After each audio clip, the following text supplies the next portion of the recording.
Yung Oli story ko, walang duda, kahit ako personally na terrified doon. Pero sobrang daming nag-message sa akin tungkol sa experience nila sa St. Louis University of Baguio City.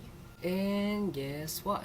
Sa sobrang nakakatakot talaga yung mga stories, yung iba hindi ko kayang tapusin basahin.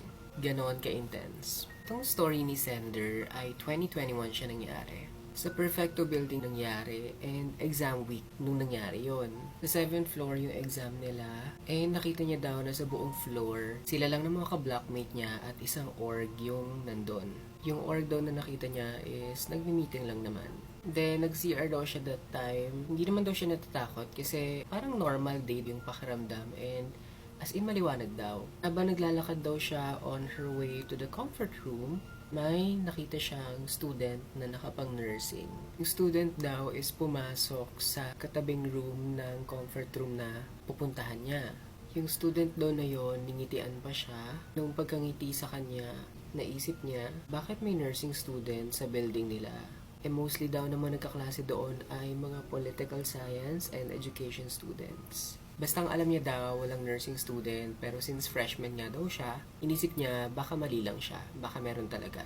By the way, yung Perfecto Building pala is the oldest building sa university na yon. Also, may katabi siyang simbahan. Going back, normal naman daw lahat. 5 minutes lang daw siya nag-CR and kinailangan niya na din daw kasi bumalik ng room for their exam.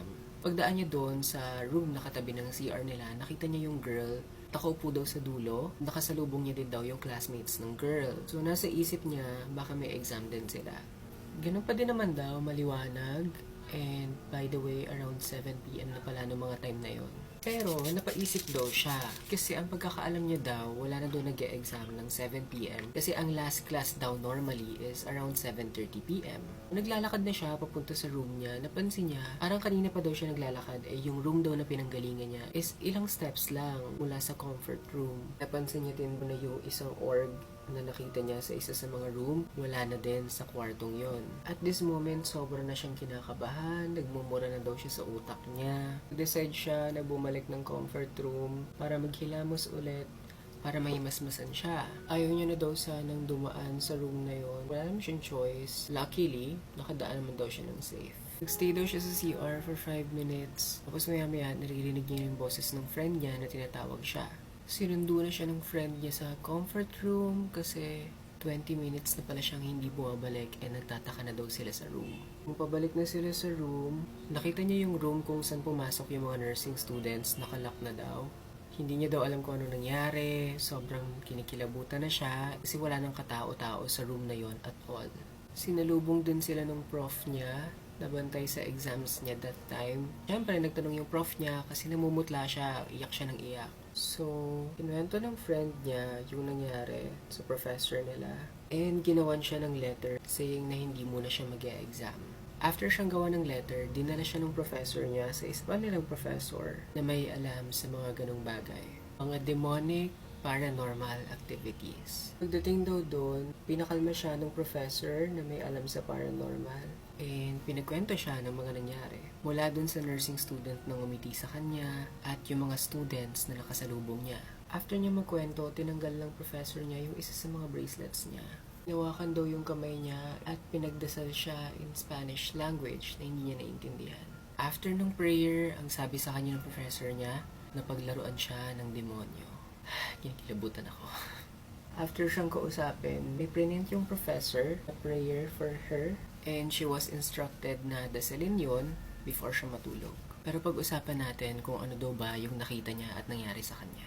Nabanggit ng professor niya na lahat ng nakita niya ay work ng demonyo. Yung mga nurse na nakita niya, yung estudyanteng nakasalubong niya at ngumiti sa kanya, yung pagngiti niya daw pabalik sa nursing student na nakita niya ay consent daw para makapasok siya sa ilusyon na ginawa ng demonyo. Hanggang ngayon, hindi niya pa rin maisip na nangyari sa kanya yon at hindi niya alam kung paano niya i-absorb yung mga nangyari. Hanggang ngayon daw, nasa kanya pa din yung prayers na binigay ng professor niya. Sa mga pagkakataong to, kinikilabutan pa din siya sa karanasan niya. Ano kaya sa tingin niyo yung gusto sa kanya ng demonyo? Yung mga nursing students ba na nakita niya ay mga demonyo din? O mga kaluluwa ng mga taong dating nag-aral doon? Hindi ko alam kung nakikita niyo pero kinikilabutan ako ngayon. Kung hindi siya binalikan nung friend niya sa comfort room, ano na kaya nangyari sa kanya? Mapapahama kaya siya? Sasaniban? Hindi natin alam. Pero kung meron mang sigurado tayo, nag-umpisa lahat yon dahil siningitian niya din yung mga nursing students na umiti sa kanya. Yung sender natin, ayaw niyang sabihin yung totoo niyang pangalan, pero papangalanan natin siyang Faith. Kung makasalubong ninyo yung nursing students, yung estudyanteng naka-uniform na nag-iisa, ngingiti din ba kayo pabalik? After ng mga nangyari kay Faith, wala naman na ulit siyang encounters at naramdaman sa SLU. Pero ang hindi siya sigurado ay kung siya lang ba ang nakaranas nun o may mga biktima din. That's it for my video. Kung meron kayong mga horror stories, you can share it to me sa aking Instagram account. You can message me there and I would happily share it here if you would approve. Thank you so much for watching, and for more videos like this, please like, comment, and follow for more.